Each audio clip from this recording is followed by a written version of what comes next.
O termômetro marcava 50 graus abaixo de zero.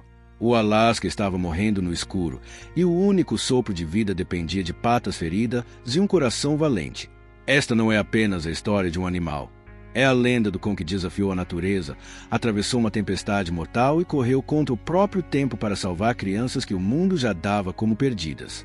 Prepare-se para conhecer o herói que se tornou o espírito do Alasca. Janeiro de 1925. A pequena cidade de Nome, isolada nas profundezas do território gelado do Alasca, enfrentava um inimigo invisível e implacável. A difteria havia chegado sem avisar, espalhando-se rapidamente entre as crianças da comunidade. A doença, conhecida por sufocar suas vítimas lentamente, transformava gargantas em prisões de carne inchada, impedindo a respiração. Os médicos locais assistiam, impotentes, enquanto pequenos corpos lutavam por cada gole de ar. Sem o soro antitoxina, aquelas crianças estavam condenadas.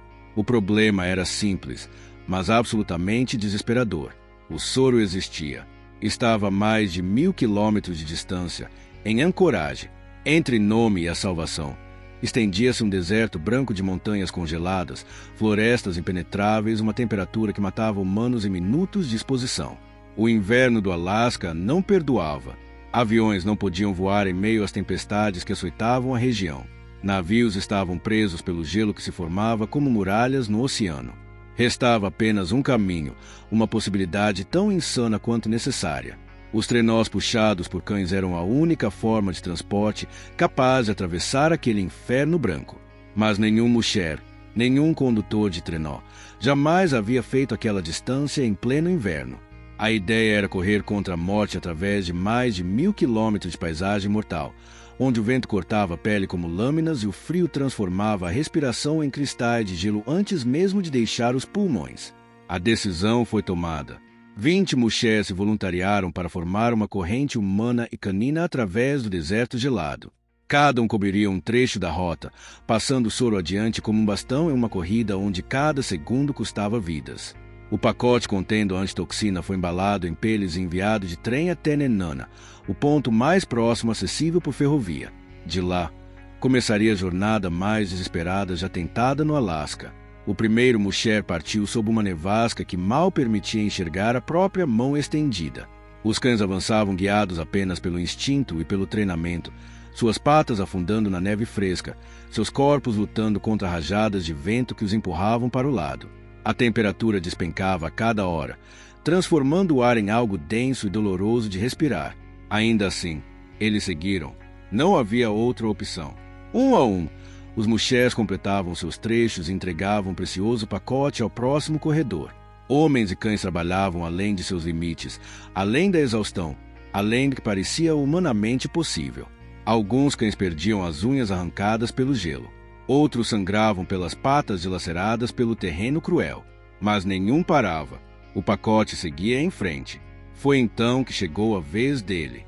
O cão de pelagem densa e olhos penetrantes que se tornaria uma lenda. Seu musher recebeu o soro no meio de uma das piores tempestades que o Alasca já havia visto.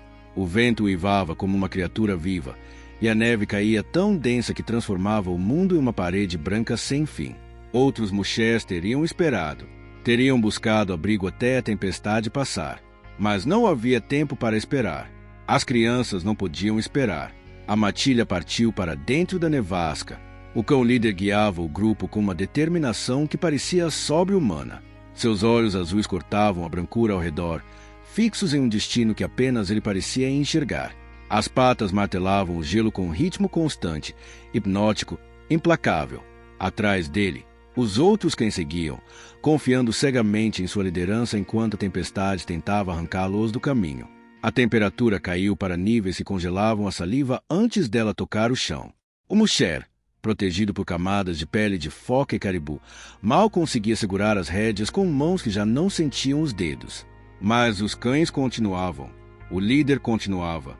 Cada passo era uma vitória contra a natureza que gritava para eles pararem, se renderem, aceitarem a derrota.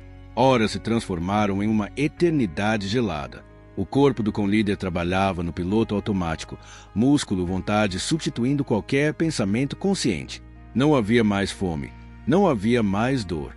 Existia apenas o próximo passo, e depois o próximo e o próximo.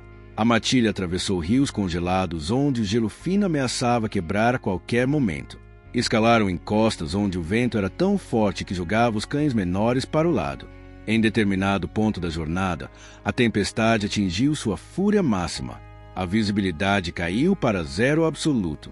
O Musher não conseguia mais ver os próprios cães à frente do trenó. Tudo era branco, vento e frio assassino.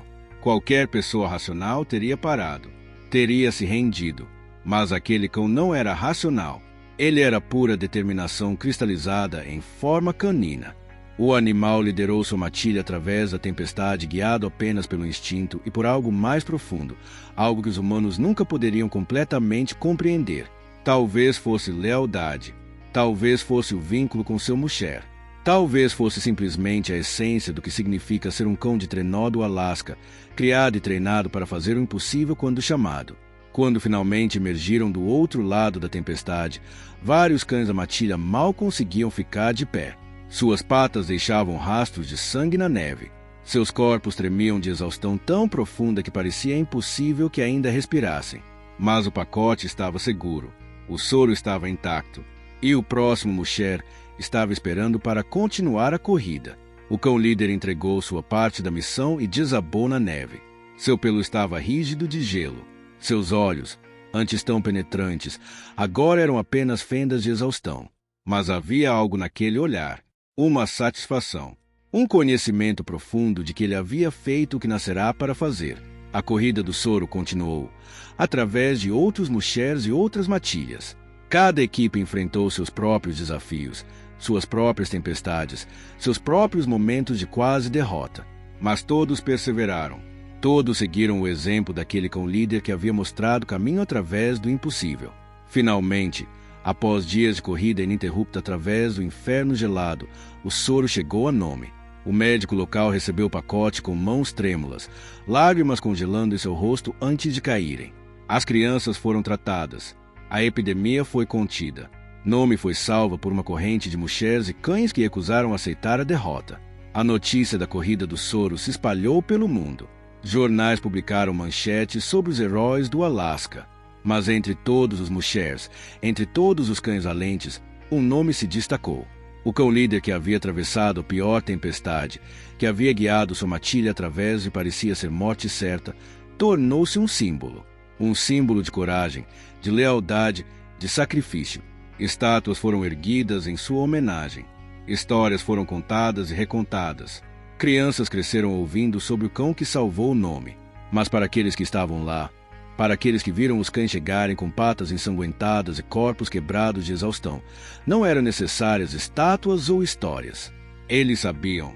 Eles haviam testemunhado algo que transcendia qualquer medalha ou reconhecimento. Haviam testemunhado o que acontece quando a lealdade encontra o propósito, quando o treinamento encontra a coragem, quando um animal recusa aceitar os limites do possível porque vidas dependem dele. O cão não sabia sobre as crianças morrendo em Nome.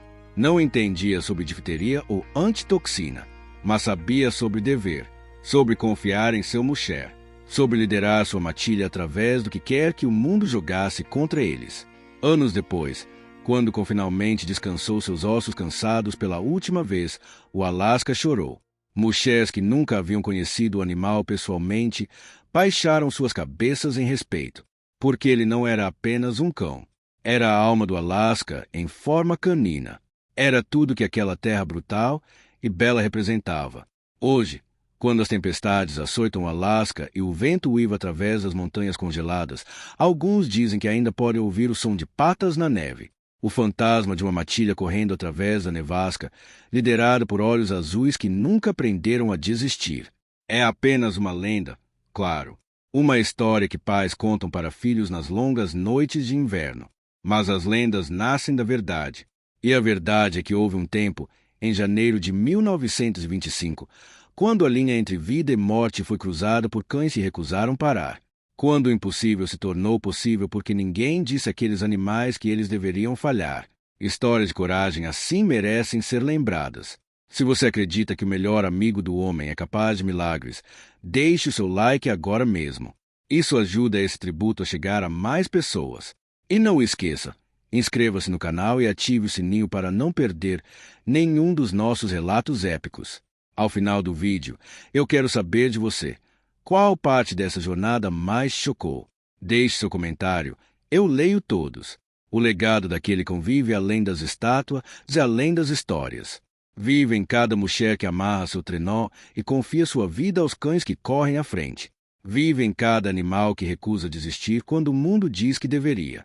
Vive na memória de que, às vezes, nos momentos mais escuros, quando tudo parece perdido, é a lealdade de 4 patas que nos salva.